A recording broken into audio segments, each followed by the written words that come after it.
அன்புக்குரிய அம்மா அவர்களுக்கு நீங்கள் இந்த வீட்டில் தான் இருக்கிறீங்க இல்லைங்களா? சரிங்க. உங்கள் பேர் என்ன சொல்லுங்கள். என் பேர் வந்து தானா. உங்களுக்கு என்ன உங்கள் வீட்டுக்காரர் இருக்காருங்களா? இறந்துட்டாரா? சரிங்க. என்ன வேலை செய்கிறீங்க? நாங்கள் வந்து செருப்பு தைக்கிறோம். செருப்பு தைக்கிற வேலைங்களா? சரி. எங்கே போய் செருப்பு தைக்கிறீங்க? நாங்கள் அடையாறு போய் வேலைக்கு போய்ட்டு வரோம். அங்கே தான் போய் செருப்பு தைப்போம். எவ்வளோ ஒரு நாளைக்கு எவ்வளோ வருமானம் கிடைக்குதுங்க? அது வந்து சொல்ல முடியாது. நான் ஒரு 500 கிடைக்குமா? 500 கிடைச்சா போதும்.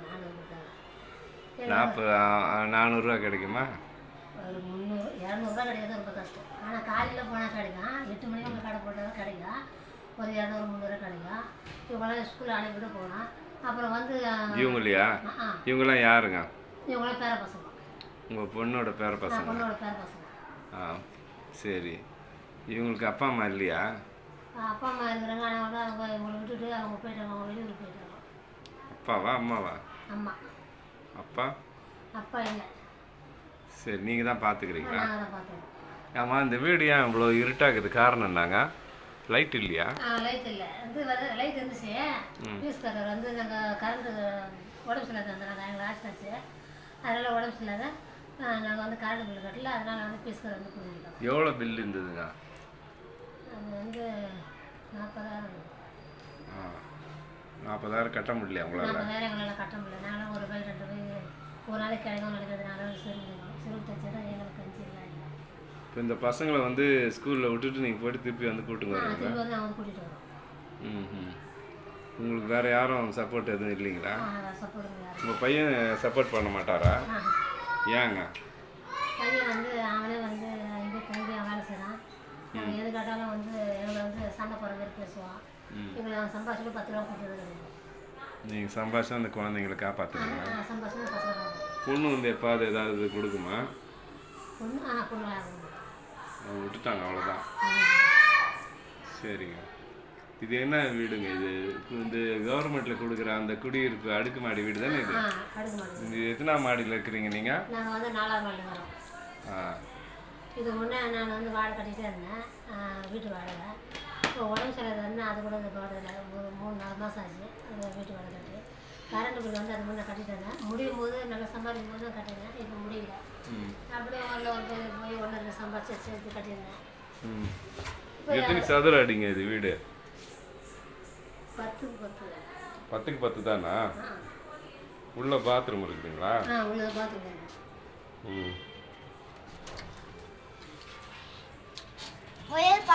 இதாங்க வீடா? கரண்ட் எத்தனை எவ்வளோ நாளாங்க கரண்ட் இல்லைங்க இங்கே? 8 மாதம்.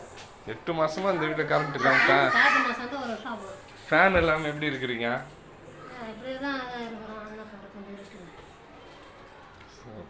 பசங்களாம் வந்து நல்லா படிக்க முடியல. எத்தனை படிக்குது பசங்க? டெலிஃபோன் வந்து 2வது படிக்கிறேன். பையன் வந்து வருஷம் சேர்த்துக்கிறேன். அதுக்கு வந்து அது ஹோம்ஒர்க் கொடுத்தாலும் அது எழுத முடியல.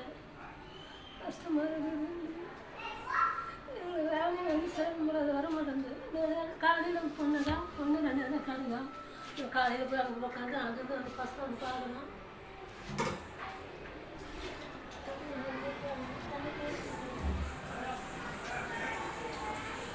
இதுதான் அந்த வீட்டினுடைய நிலைமைங்க. நாங்கள் பெருசாக சர்ச்சிலேருந்து வரோம். எங்களுடைய உதவியாளருங்க இவங்கெல்லாம் ரதீஷு, இவங்க வந்து கேசரன். இவங்க வந்து இந்த குழந்தைங்களை பார்க்கறதுக்காக இங்கே வந்திருக்காங்க. இது 4வது மாடியில்.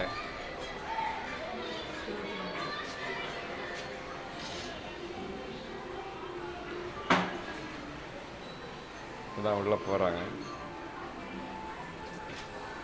கர்த்தருக்கு ஸ்தோத்திரம். இப்படிப்பட்ட வீடுகளை சந்திப்பதிலே நாங்கள் மிகவும் சந்தோஷப்படுகிறோம். இந்த வீடுகள் தான் தேவன் குடியிருக்கும் வாசஸ்தலம் என்று நாங்கள் நம்புகிறோம்.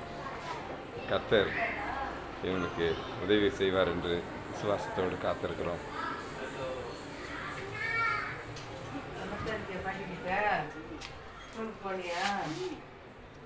என்ன சொல்லி கொடுத்தாங்க? எக்ஸாம் தானே இப்போ? என்ன எக்ஸாம் இன்னைக்கு? பரீட்சை தான். என்ன பரீட்சை இன்னைக்கு? தமிழா, இங்கிலீஷா? தமிழா. Very good. சரிங்கம்மா. இப்பதான் வந்தீங்களா? ஒரு 1/2 மணி நேரம் ஆகுது வந்து. சரி.